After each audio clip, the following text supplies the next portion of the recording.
Sila palang tatlo, ang tinaguriang TikTok Queen. Sa dami ng views nila, at umabot na ito sa bilyon. Nangunguna pa din si Catherine Bernardo, ang Asia's superstar ng Philippine showbiz. Ang views ni Catherine Bernardo sa TikTok ay umabot na sa 11.3 billion views. At grabe, ang baguhang sasabak ngayon sa show business at nakilala sa PBB, Gen 11, sa BNK, ay umugang ang pangalan nito sa social media dahil sa lakas ng aura nito sa taong bayan.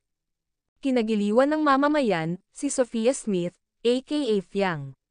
Si Fiang, ang pumapangalawa kay Catherine Bernardo.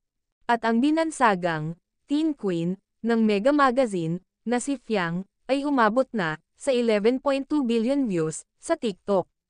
Grabe ang pag-view ng mamamayan sa mga upload ni Sophia Smith at nalamangan na niya si Andrea Brillantes.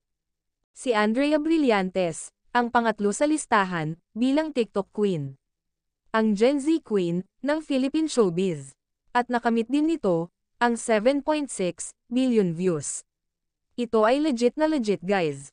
Sina Catherine Bernardo, Fiang Smith, and Andrea Brillantes, ang pinakamadaming views sa lahat ng mga TikTokers sa Pilipinas. Nakakabilib ang supporters ni Fiang Smith.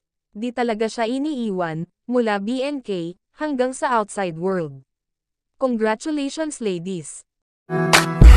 Yeah, yeah.